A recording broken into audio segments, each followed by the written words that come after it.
Assalamualaikum warahmatullahi wabarakatuh, sahabatku, para karyawan dan pegawai. Temu dengan saya.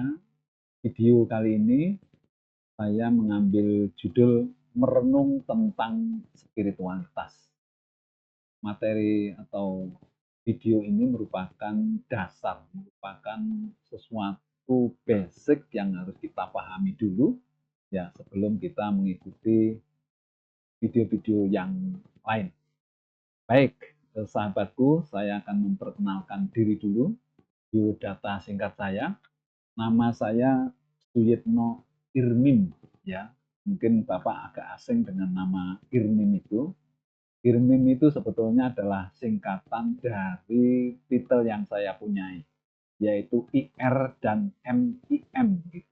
IR itu sebenarnya di muka, Insinyur Suyitno MIM. MIM itu adalah Master of Industrial Management.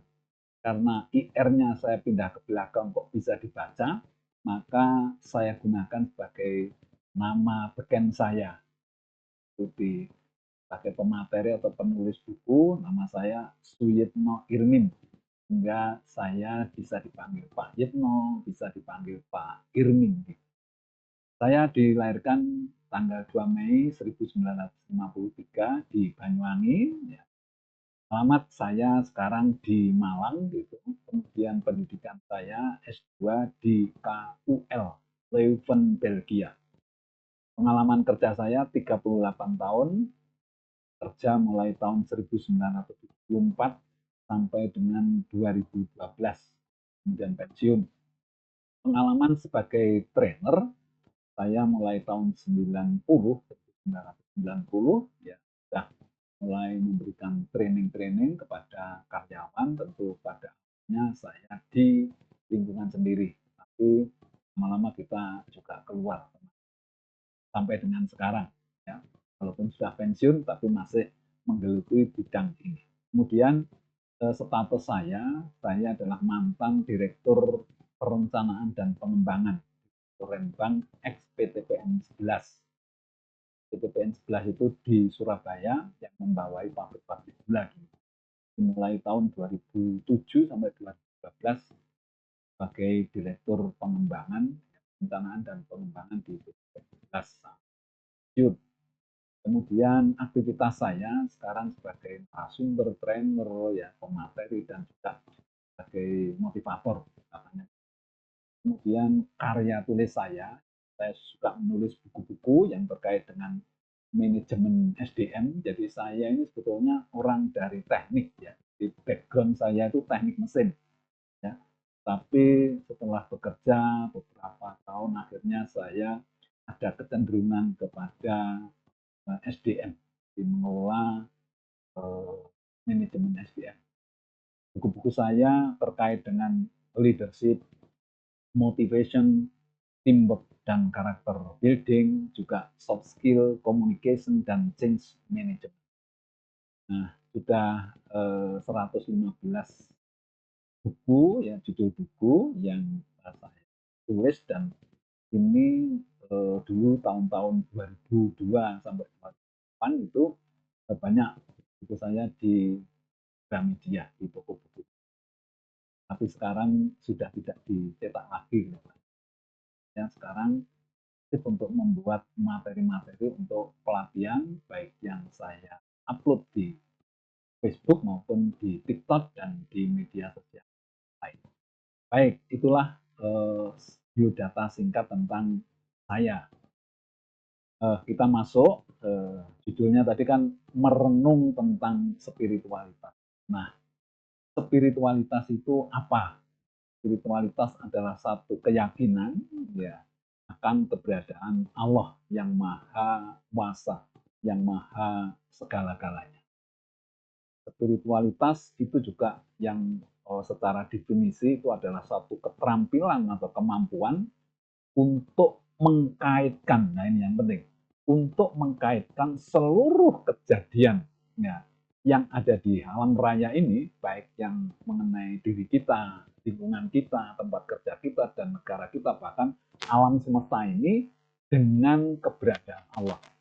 Jadi orang yang memiliki spiritualitas tinggi berarti orang itu terampil atau mampu ya mengkaitkan seluruh kejadian-kejadian yang ada di dunia atau di alam jagat raya ini dengan keberadaan Allah.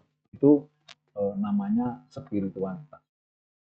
Kemudian kita yakini bahwa tidak ada sesuatu yang terjadi ya, tanpa izin Allah. Jadi sekecil apapun pasti itu atas izin Allah. Bahkan daun kering jatuh itu adalah karena izin Allah. Kemudian Allah Maha Berkuasa dan Maha Berkehendak. Kita sadari bahwa Allah itu sangat kuasa ya atas semua yang ada di alam jagat raya ini dan juga Maha Berkehendak. Jadi kalau Allah itu mau berkehendak apapun bisa terjadi. Nah, kemudian manusia tidak bisa berbuat apa-apa tanpa bantuan Allah. Jadi orang yang memiliki spiritualitas yang tinggi itu memiliki satu keyakinan bahwa manusia kita ini tidak bisa berbuat apa-apa tanpa bantuan Allah. Bahkan melakukan pekerjaan yang paling kecil pun hanya berkedip itu, kalau tidak dibantu oleh Allah, kita ini tidak bisa apa-apa. Coba, kalau kita ini mau berkedip ini kan memerlukan satu perintah dari otak. Otak itu bisa bekerja dan semuanya bisa berjalan di tubuh kita karena ada darah yang mengalir. Darah mengalir ini dialirkan oleh jantung kita. Lah, apakah kita pernah menjalankan jantung? Kan tidak. Ya.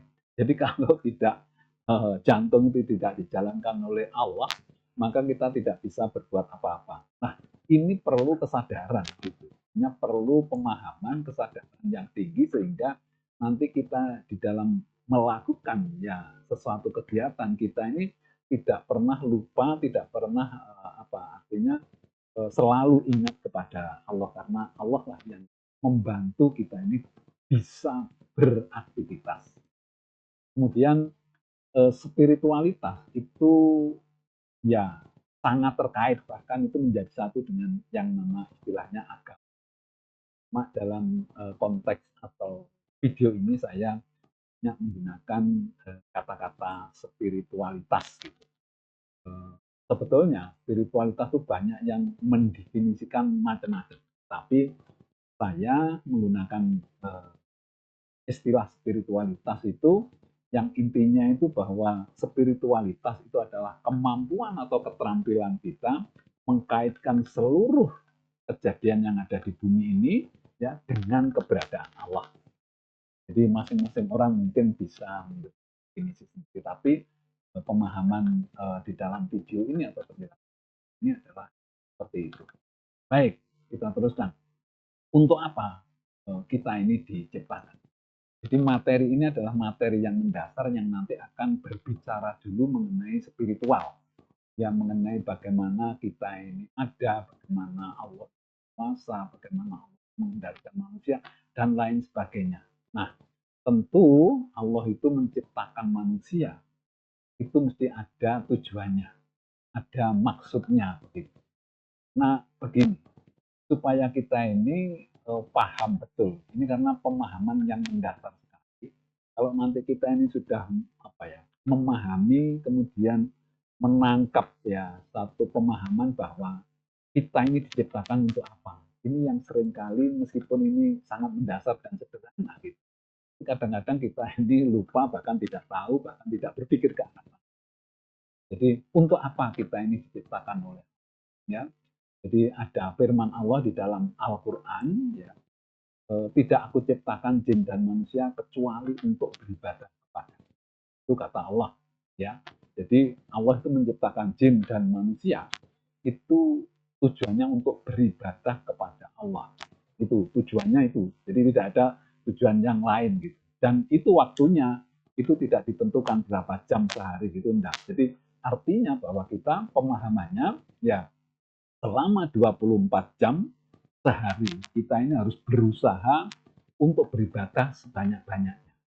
Ya, karena kita ini beribadah itu bermacam-macam modelnya, pemahamannya bahwa kita bagi aja dua, yaitu ibadah ritual dan ibadah sosial. di mana ibadah ritual itu adalah ibadah yang ditata, diatur, ditentukan oleh agama, oleh Allah. Sementara ibadah sosial itu bebas, artinya tidak diatur secara spesifik di dalam kitab-kitab Allah, terutama di Al-Quran. Jadi bebas, begitu artinya hubungan dengan manusia. Tetapi dalam hal ini bahwa yang namanya ibadah, pemahamannya bahwa melakukan sesuatu yang baik, yang memberikan manfaat kepada diri kita, kepada orang lain, dan itu mengikuti aturan-aturan yang ada di dalam agamanya, tidak melanggar, tidak menabrak norma-norma agama. Itu namanya ibadah. Ya. Sekali lagi, untuk supaya apa? Supaya kita ini memiliki satu pemahaman. Allah itu bertujuan menciptakan manusia untuk beribadah. Kita ini. Nah, kita ini mau beribadah seperti apa? Seringkali pemahamannya bahwa ibadah itu hanya ibadah ritual seperti sholat, puasa, ya ke gereja atau kemana. Nah itu ya itu ibadah ritual. Tetapi ibadah sosial itu bagaimana kita berinteraksi dengan dunia, dengan manusia yang lain. Itu namanya ibadah sosial. Dan itu sama-sama ibadah. Tentunya kalau yang namanya ibadah pasti selalu mendapatkan balasan. Ya. Nah nanti lawan kata dari ibadah ini adalah berbuat maksiat. Nah, karena kita ini manusia, ya Allah itu menyadari betul, ya, karena yang menciptakan kita bahwa manusia itu juga menjalankan ibadah, tetapi juga menjalankan maksiat. Nah, kita itu diperintahkan untuk beribadah selama 24 jam sebanyak-banyaknya. Dan juga maksiat itu kalau bisa seminimal mungkin, sedikit-sedikitnya. Jadi kita ini memang manusia, tidak seperti malaikat. Jadi kalau malaikat itu selama 24 jam, itu ibadah terus, gitu. Tapi sebaliknya yang namanya setan itu ya 24 jam itu ya maksiat terus. Nah, kita ini manusia ada di antaranya. Nah, tetapi kita harus banyak berbuat sesuatu mendekati ya apa yang dilakukan oleh malaikat, artinya ibadah. Kalau ibarat warna, kalau malaikat itu putih, kalau setan itu hitam. Jadi kita ini abu-abu, tapi abu-abu yang mengarah kepada putih begitu. Ya.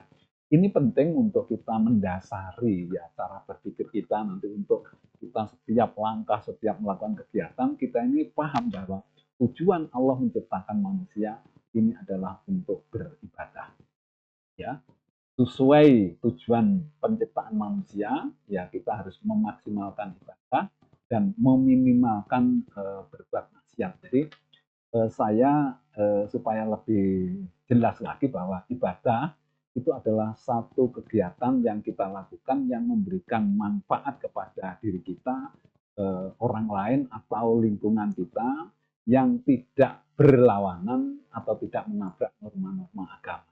Tetapi kalau maksiat itu adalah perbuatan yang sebetulnya merugikan diri kita ya, ataupun orang lain bahkan lingkungan, dan itu selalu menabrak aturan-aturan agama dan aturan-aturan yang dibuat oleh manusia, katakanlah undang-undang, peraturan dan lain sebagainya. Itu namanya kegiatan maksiat. Jadi maksiat itu asal berbuat sesuatu yang melanggar norma-norma agama, merugikan diri kita sendiri dan orang lain, itu namanya maksiat gitu. Jadi bukan maksiat itu artinya hanya sesuatu yang berbuat yang dengan wanita, dengan itu enggak. Jadi maksiat itu pokoknya berbuat sesuatu yang merugikan diri sendiri, merugikan orang lain, lingkungan, dan juga menabrak norma-norma agama dan norma-norma kehidupan ini. Kemudian ya itu ya saya jelas lagi supaya ini karena sangat mendasar sekali bahwa kita tahu sekarang bahwa Allah itu menciptakan manusia itu untuk beribadah kepadanya. Nah, ibadah itu bisa ibadah ritual, bisa ibadah sosial. Nah, ini akan memberikan dampak pemahaman nanti kalau kita ini beribadah sosial, itu kan berpikir ya sudah mempunyai pemahaman bahwa apa yang kita lakukan di dalam ibadah sosial ini juga dinilai sebagai ibadah itu tadi. Seringkali kita tidak menganggap bahwa apa contoh umpamanya saja kerja. Ya, ini orang memang banyak yang sudah paham ibadah, tetapi cara melakukan kerja itu tidak seperti ibadah, sehingga itu tidak dicatat sebagai ibadah. Nah, ini pemahamannya bahwa bagaimana kita melakukan ibadah sosial itu yang waktunya itu nanti panjang gitu, satu hari itu bisa lebih dari 20 jam itu untuk ibadah sosial, itu memberikan nilai ibadah apapun yang akan kita lakukan nanti gitu ya. Baik, normalnya kita ini harus patuh kepada Allah. Jadi normalnya karena apa? Karena ini kita manusia yang tadinya tidak ada, kemudian diadakan, ya tentu harusnya manut sama yang menciptakan kita. Kemudian karena rahmat Allah, ya manusia itu diciptakan, diadakan karena rahmatnya, kasih sayangnya Allah kepada kita. Kemudian kita ini hidup diberikan potensi dan energi untuk bisa melakukan kegiatan hidup. Ya. Jadi Allah ini luar biasa menciptakan terus kemudian diberikan potensi dan energi dan lain sebagainya. Bahkan semua fasilitas untuk hidup ini disediakan oleh Allah gitu. Ya kalau kita tidak patuh itu ya, iya mestinya kita ini harusnya patuh. Kalau kita ini berbuat maksiat ya jangan banyak-banyak lah. Gitu. Kemudian selain fasilitas yang disediakan oleh Allah untuk kita ini hidup, manusia hidup, disediakan juga manual book untuk kehidupan. Ya, jadi manual book itu kalau kita ini ibarat produk dari satu perusahaan gitu ya. Kalau pabrik mobil gitu ya, itu kan mesti ada buku panduannya, buku manualnya, manual booknya. Jadi bagaimana tata cara untuk mengoperasionalkan mobil itu. Nah, ini sama Allah juga sudah dilengkapi gitu bahwa kita ini hidup sekalian sudah dikasih buku petunjuknya ya. Buku petunjuk ini banyak, artinya kitab-kitab Allah itu mulai mungkin dari Nabi Ibrahim dan lain sebagainya ya itu sampai terakhir ada buku manual yang terakhir yang diberikan oleh Allah kepada Nabi Muhammad yaitu Al-Quran. Jadi Al-Quran itu adalah manual book yang diberikan Allah yang sudah komplit sudah dilengkapi gitu. Kalau mungkin buku-buku atau kitab-kitab yang lain, manual book yang lain itu belum begitu lengkap. Tapi Al-Quran ini sudah dilengkapi semua dan sudah tidak ada buku manual book yang lain sampai nanti hari kiamat. Dan itu cocok untuk segala zaman dan itu untuk semua orang gitu. Ya, kemudian kehidupan berikutnya sudah diinformasikan ya. Jadi Allah itu kan hidup ini ternyata ada yang bisa dicerna ya dan tidak ada dan ada juga yang tidak bisa dicerna. Jadi kehidupan nyata ini dan kehidupan gaib. Atau katakanlah kalau kita ngomong itu kehidupan di dunia dan nanti juga kehidupan di alam barzah, alam akhirat itu kan kita tidak bisa mencerna dengan akal, dengan otak kita tidak nyampe, indera kita juga tidak bisa nyampe.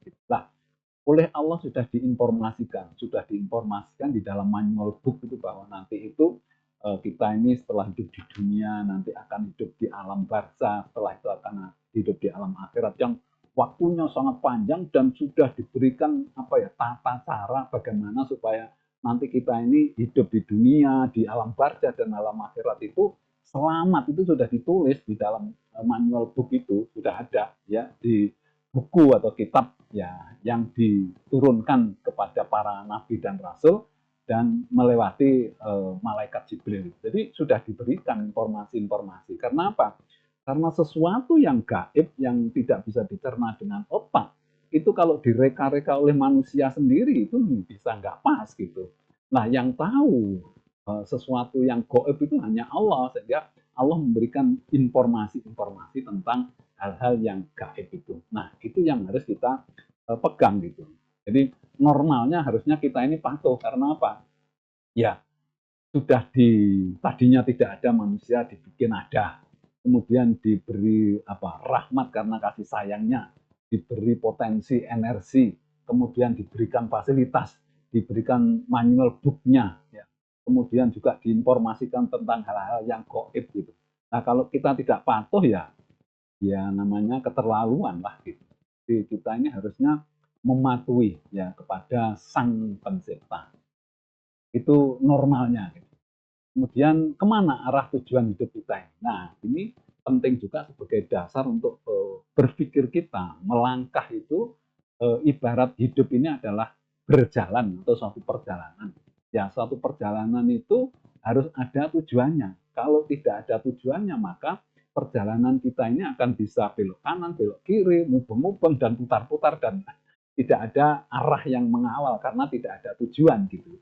Ibarat kalau kita ini keluar dari rumah kemudian tidak ada tujuan, maka setir mobil itu atau setir sepeda motor itu bisa muter-muter, bisa ke kanan ke kiri. Tapi begitu kita keluar dari rumah, kemudian kita ini ada tujuan, maka setir sepeda motor ini ada yang mengawal karena adanya tujuan itu. Jadi setir ini akan mencari jalan supaya sampai dengan tujuan. Nah, kita hidup itu harus begitu. Jadi jangan sampai kita ini hidup ini tidak punya tujuan, padahal kita ini mau keluar rumah sebentar aja pasti ada tujuan.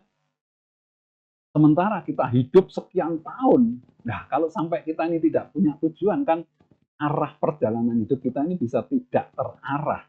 Karena apa? Karena tidak punya tujuan. Oleh karena itu, ya mumpung kita masih diberikan umur, kalau memang ada di antara kita ini belum tahu tujuan hidup ini, harus segera dirumuskan. Nah, insya Allah ini kita nanti akan kira-kira memberikan semacam ini loh, tujuan hidup kita ini ke sana. Nah, perkara Bapak, Ibu, ya para karyawan dan para pegawai ini nanti melihatnya bagaimana, tapi insya Allah kita setuju semua ya bahwa tujuan hidup nanti kita ini ada sesuatu nanti yang akan saya sampaikan. Jadi yang pertama, perjalanan kita hidup ini menuju ke perumahan wisma abadi. Jadi pada hakikatnya kita ini berjalan atau hidup ini adalah mengarah kepada perumahan wisma abadi, yaitu kuburan atau alam barzah atau alam akhirat. Nanti kita ini meninggal begitu ya. Dan kalau sudah kita ini meninggal, jadi ada kata-kata bijak yang pernah saya sampaikan di pelatihan-pelatihan sebelum ini di materi saya. Yang namanya kematian itu adalah sama dengan kita ini menemui penyesalan.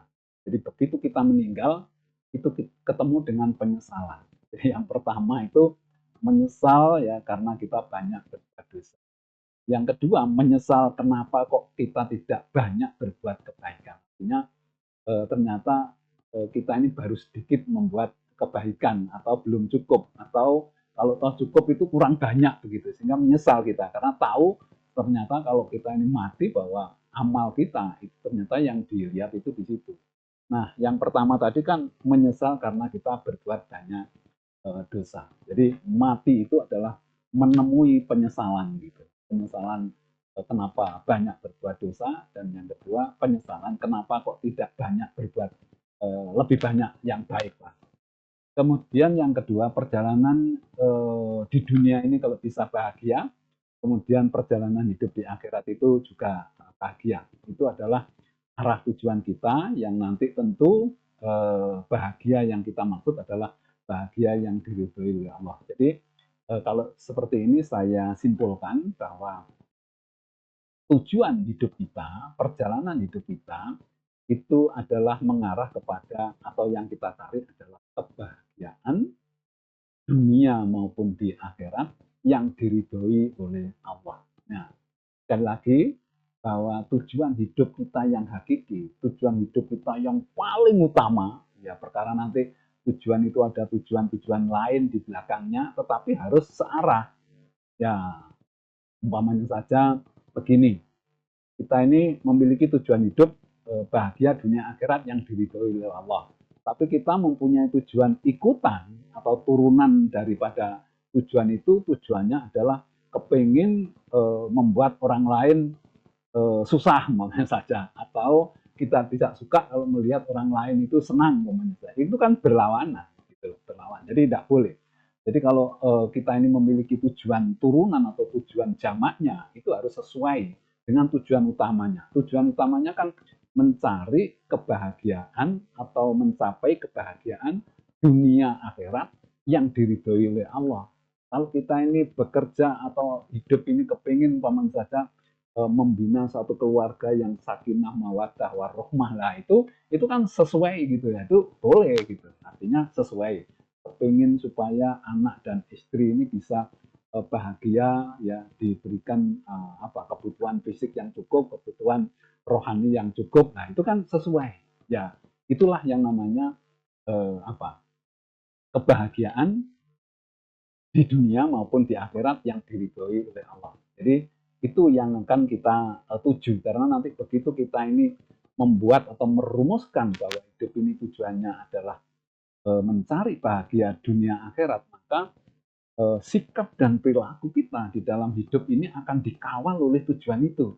Jadi kalau ada hal-hal yang mungkin tidak membuat kita bahagia di dunia, ya kalau tidak bahagia dunia, di akhirat saja pasti tidak bahagia gitu.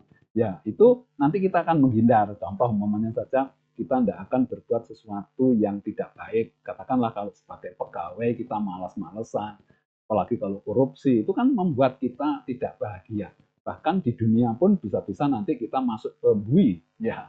Nah, di akhirat apalagi gitu. Jadi begitu kita sudah merumuskan tujuan, itu sikap dan perilaku kita di dalam menjalani kehidupan ini akan dikawal oleh tujuan itu gitu ya, sehingga kita terus-menerus ingat, karena kalau kita ini ibarat keluar rumah mau ke satu tempat, katakanlah mau ke bank BCA gitu. Jadi di setiap perjalanan mulai keluar dari rumah itu kan ingat terus bahwa tujuannya akan ke BCA, ke BCA, ke BCA terus gitu.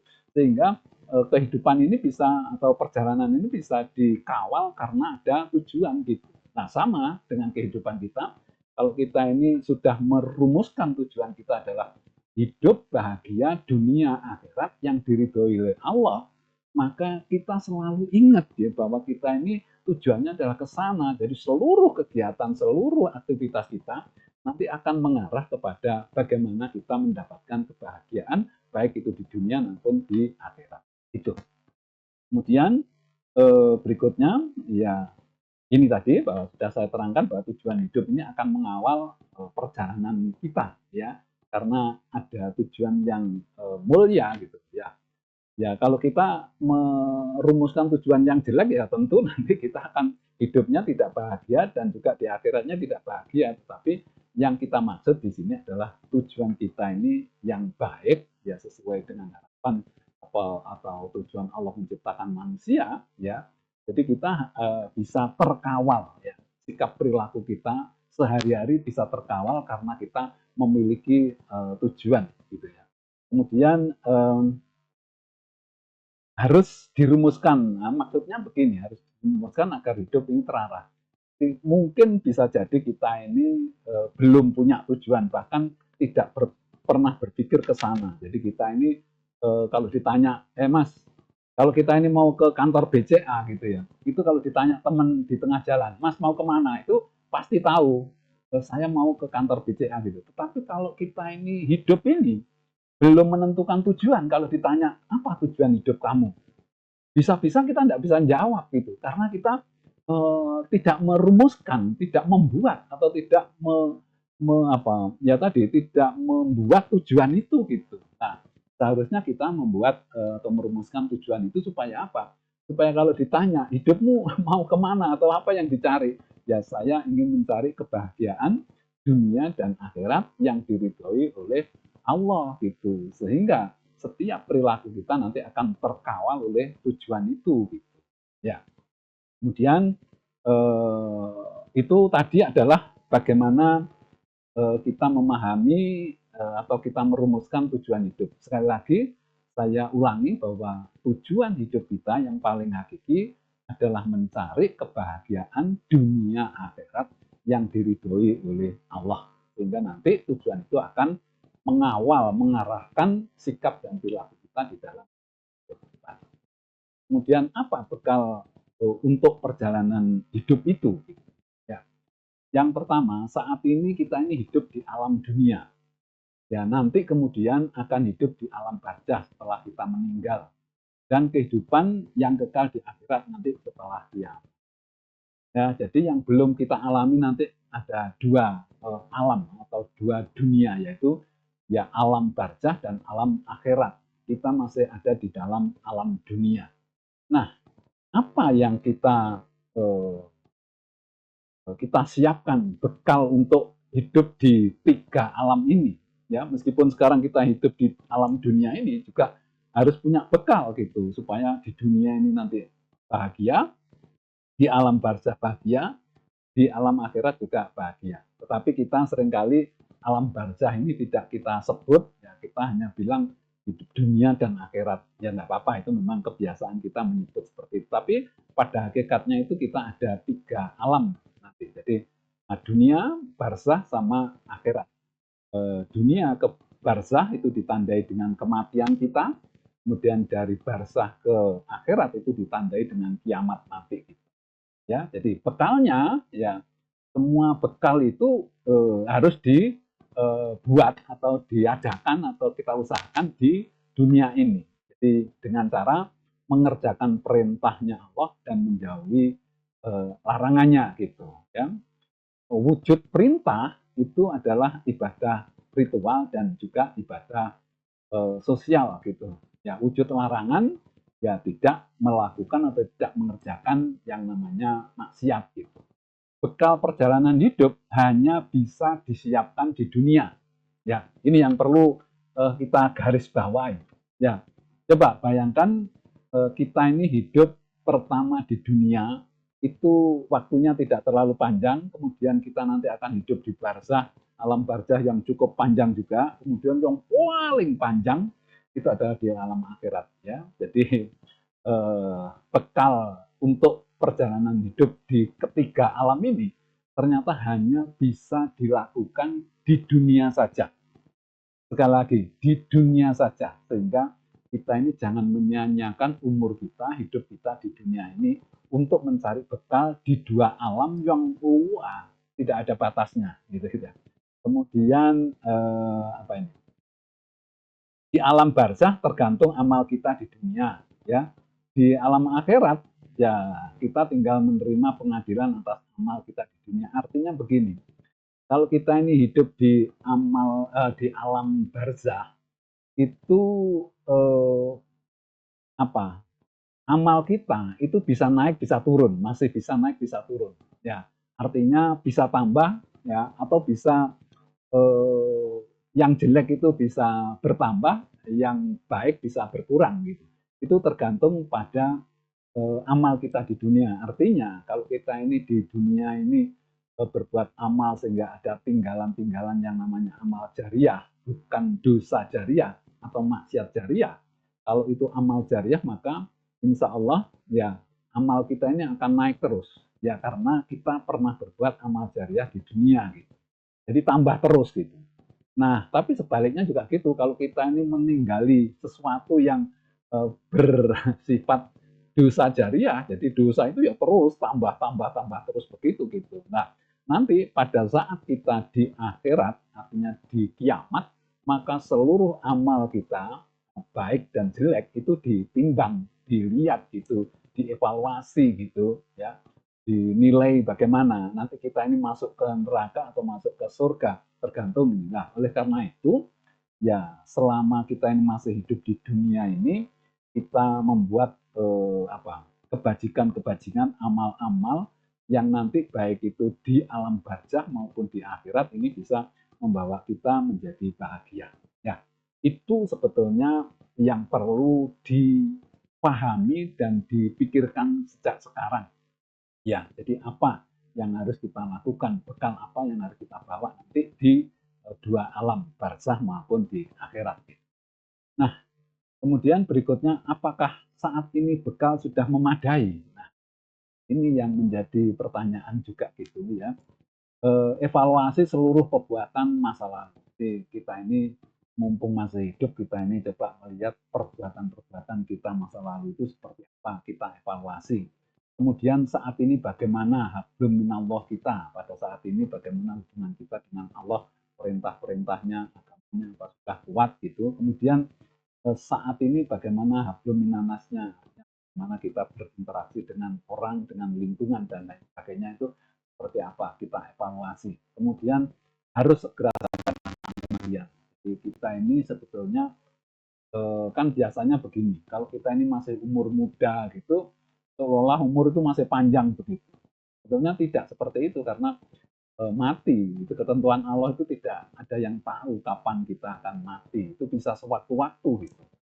Nah, sehingga bisa saja yang sekarang umur 30 bisa saja sebentar lagi meninggal. Tapi yang umur 70 kadang-kadang masih panjang juga bisa. Jadi artinya bahwa kita ini harus menyadari terus-menerus akan kematian ini dan terus-menerus mempersiapkan diri. Dan kita ini selalu selalu berpikir dan merasakan bahwa hidup ini seharusnya siap kapan saja ya diambil ini ya. Jadi seperti apapun posisi perbekalan kita, ya artinya bekal kita saat ini itu untuk ke depannya, untuk ke alam berikutnya itu harus terus kita tambah ya sebesar, karena kita tidak tahu apakah amal kita yang lalu itu bisa diterima, bisa catat sebagai ibadah atau tidak tahu, sehingga kita ini mau tidak mau harus ada usaha-usaha terus untuk kita sampai dengan batas kita nanti dipanggil oleh Allah. Nah, oleh karena itu masalah nanti yang kaitannya dengan pekerjaan, di mana kita ini 8 jam sehari di tempat kerja, itu yang harus kita upayakan, karena itu memakan waktu yang cukup panjang dalam satu hari itu. Sehingga bagaimana caranya nanti supaya 8 jam di tempat kerja itu bisa bernilai ibadah. Karena materi-materi ini akan terus bersambung nanti, ya. Insya Allah sampai 10 materi ya yang intinya nanti bagaimana kita bekerja ini bisa bernilai ibadah. Itu. Kemudian kualitas bekal ini harus ditingkatkan, nantinya hidup kita ini harus kualitasnya ditingkatkan supaya catatan nilai ya yang kita lakukan di dalam kegiatan ini terus meningkat, dalam artian ibadahnya meningkat. Kemudian diterima tidaknya bekal kita adalah hak prerogatif dari Allah.